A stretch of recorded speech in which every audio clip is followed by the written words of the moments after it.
The knife cuts through the Los Angeles night, not with a flash of steel, but with the soft thump of a leather glove against a chain-link gate. It's just after midnight on June 13, 1994. A neighbor's dog, a plaintive howl building in its throat, leads its owner to a scene that will fracture the American psyche. There, in the gentle cascade of fountain water at 875 South Bundy Drive, lies Nicole Brown Simpson. The angle of her body is wrong, a brutal punctuation mark on the tidy brick pathway. A few feet away, the life bleeds from Ronald Goldman, his final act one of futile defense against a violence that was both chaotic and precise. The only sounds now are the water, the dog's whimpering, and the distant, indifferent hum of Brentwood. The stage, drenched in crimson, is set. But the protagonist, the hero America had invited into its living rooms for decades, is miles away, preparing to board a plane to Chicago. Ronald James Simpson. The Juice. He is still a star, not yet a suspect. The clock starts now. This would not be a simple murder investigation. It would become a voracious, all-consuming media organism, a trial not of evidence alone, but of race, celebrity, gender, and a deep, festering distrust in the very institutions sworn to deliver justice. The Los Angeles Police Department moved with a heavy, confident tread. The evidence seemed to form a damning consolation. A trail of blood drops led from the Bundy courtyard to Simpson's white Bronco parked nearby and into his Rockingham estate. A single, bloody leather glove was found at Bundy. Its match would be discovered later, in a sickening echo, near Simpson's guest house. Blood was on his socks, in his car, on his driveway. The timeline was tight, unforgiving. Detectives Mark Fuhrman, Philip Van Atta, and Tom Lang assembled the puzzle with the certainty of men who had seen this story before. A domestic history painted in 911 calls Nicole's voice, trembling with terror, pleading, "He's going to kill me." The narrative wrote itself, a jealous ex-husband, a final, horrific eruption of rage. They went to Rockingham to notify him of the death, a formality that curdled into something else. Simpson had returned from Chicago, was inside with his lawyer, Howard Weitzman. The detective's eyes, trained to see the out of place, saw it, a fresh cut on Simpson's left hand. His explanation was brittle, a story of breaking a glass in his Chicago hotel room upon hearing the news. The Bronco was impounded. The warrant was secured. And then Detective Mark Fuhrman, a man who would become the trial's incendiary core, scaled the wall at Rockingham, alone. He would later testify he was checking for other victims or a suspect. What he found, he said, was the bloody glove, the match. To the prosecution, it was a critical break in the case. To the defense, it was the first thread they would pull in the tapestry of a grand conspiracy. The arrest was to be a quiet surrender. Instead, it became a surreal, slow-motion pageant broadcast to 95 million people. Simpson, in the back of his friend Al Cowling's white Ford Bronco, holding a gun to his own head, a handwritten letter protesting his love for Nicole, and his innocence fluttering in the media wind. Police cruisers followed in a somber, low-speed procession on the 405 freeway. Helicopters swarmed like mechanical dragonflies. People stood on overpasses, some cheering "Go, oh! Jay, go!" It was no longer a fugitive chase. It was a live, televised aria of anguish and spectacle.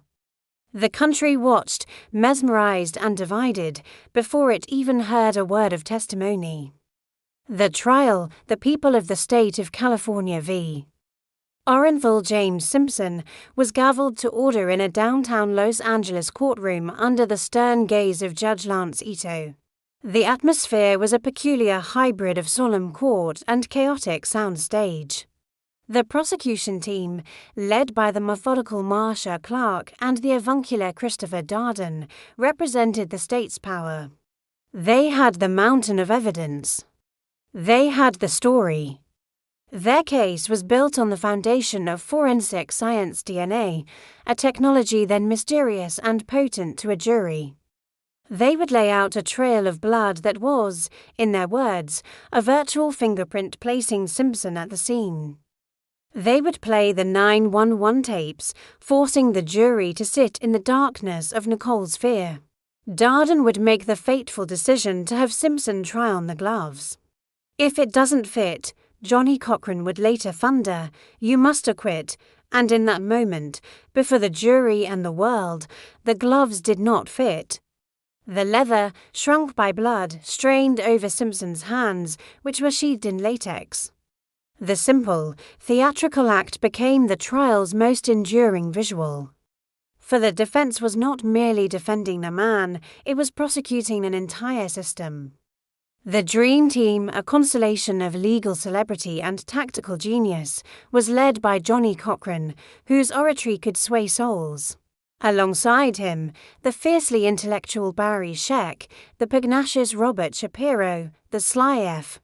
Lee Bailey, and the avuncular Alan Dershowitz.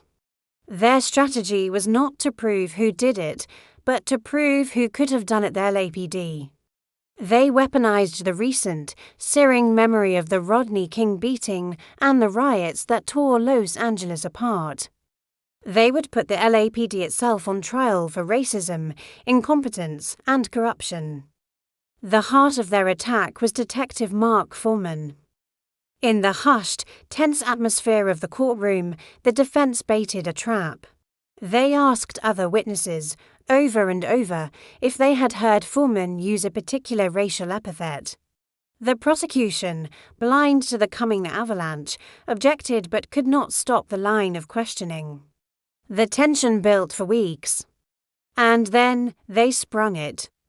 A defense paralegal had unearthed hours of taped interviews between Fuhrman and a would-be screenwriter, Laura Hart McKinney. In those tapes, Fuhrman's voice, casual and vile, used the N-word 41 times.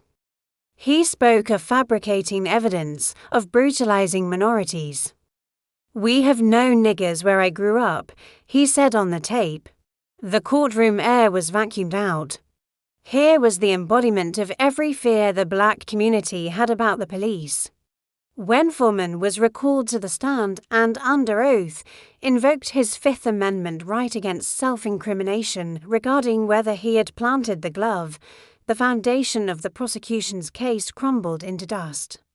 The mountain of evidence was now just a pile of contaminated rocks, handled by a racist cop who, the defense argued, had the motive and the means to frame a famous black man he despised. The atmosphere in the courtroom was a pressure cooker. Judge Ito's chambers were a mess of legal briefs and television monitors. He had lost control of the narrative, the proceedings becoming a daily soap opera. The jurors, sequestered for 265 days, the longest in California history, lived in a sterile, joyless bubble, their lives reduced to the conflicting stories of blood spatter and police malice.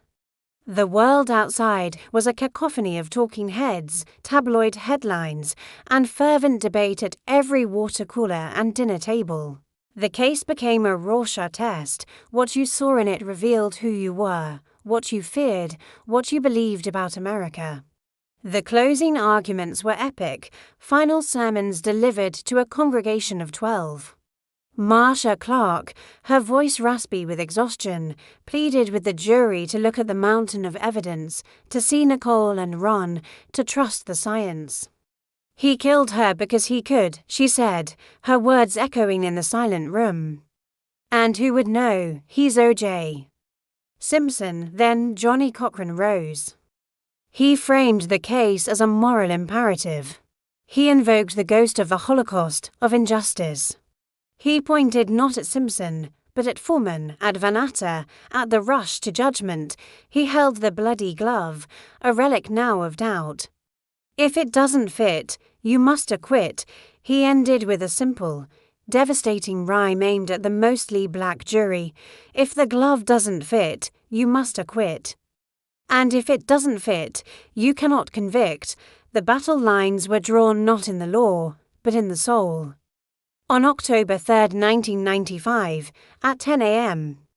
Pacific time, the world stopped. In offices, schools, airports, trading floors, people gathered around televisions. The jury had deliberated for less than 4 hours. Judge Ito's clerk read the verdicts. As to count 1, the crime of murder, we the jury find the defendant, Orenthal James Simpson, not guilty. Simpson mouthed thank you to the jury. In the courtroom, a sharp intake of breath. Robert Shapiro sat stony. Marsha Clark looked down, her face a mask of defeat. In living rooms across America, the reaction was split along a seismic racial fault line. Many white viewers stood in stunned, silent disbelief. Many black viewers erupted in cheers, in tears of relief, not necessarily for Simpson, but against a system they felt had finally, for once, not consumed one of their own.